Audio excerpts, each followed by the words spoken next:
பல்வேறு நிகழ்ச்சிகளில் கலந்து கொள்வதற்காக தனி விமானம் மூலமாக சென்னை வந்தடைந்தார் பிரதமர் மோடி.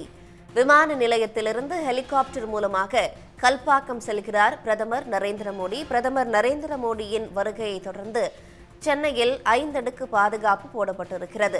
கல்பாக்கத்தில் ஈநுலை மின் உற்பத்தி ஆலையை பிரதமர் மோடி தொடங்கி வைக்கிறார். தொடர்ந்து சென்னை YMCA நந்தனத்தில் நடைபெறுகிற பாஜகவின் பொதுக்கூட்டத்திலும் பிரதமர் நரேந்திர மோடி கலந்து கொண்டு உரையாற்றுகிறார்.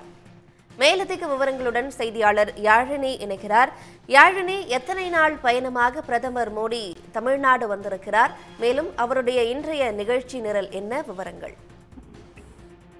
அரசு நிகழ்ச்சியில் பங்கேற்பதற்காக பிரதமர் மோடி தற்போது சென்னை விமான நிலையம் வந்திருக்கிறார். 2:50 மணிக்கு அவருடைய விமானம் வருவதாக இருந்தது. தற்போது 3:29 மணிக்கு சென்னை விமான நிலையம் பிரதமர் நரேந்திர மோடி வந்தடைந்திருக்கிறார். இங்கிருந்து கல்பாக்கத்திற்கு பிரதமர் நரேந்திர மோடி செல்கிறார். கல்பாக்கத்தில் 500 மெகாவாட் ஈநுலையை பார்வையிடுகிறார். அங்கு இருந்து மீண்டும் சென்னை விமான நிலையத்திற்கு வரும் பிரதமர் நரேந்திர மோடி நந்தனம் YMCA மைதானத்தில் நடைபெறுகிற தாமரை மாநாடு என்கின்ற பாஜகவின் பொதுக்கூட்டத்திலும் கலந்து கொண்டு உரையாற்ற இருக்கிறார்.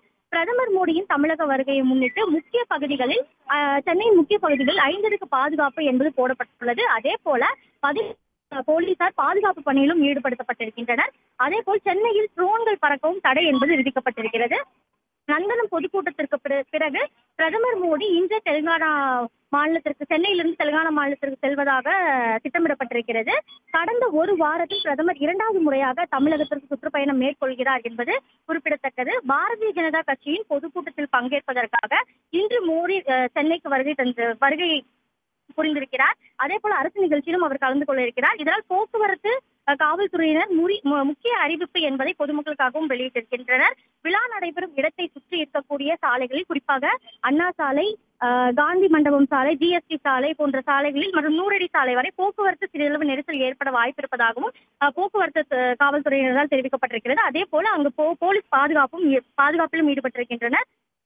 நிகழ்ச்சி முடிந்த பிறகு இன்றே மீண்டும் பிரதமர் தெலுங்கானா செல்ல இருக்கிறார். பிரதமரை வரவேற்பதற்காக பாஜக மாநில தலைவர் அண்ணாமலை மற்றும் சட்டமன்ற உறுப்பினர் வானதி ஸ்ரீனிவாசன் மற்றும் அரசு சார்பில் வரவேற்பதற்காக மேயர் பிரியா ஆகியோர் விமான நிலையத்திற்கு வருகை தந்திருக்கிறார். இன்னும் சற்று நேரத்தில் இங்கிருந்து ஹெலிகாப்டர் மூலமாக பிரதமர் நரேந்திர மோடி கல்பாக்கம் செல்ல இருக்கிறார். உடனுக்குடன் செய்திகளை தெரிந்து கொள்ள சன் நியூஸ் பெல் ஐகானை கிளிக் பண்ணுங்க.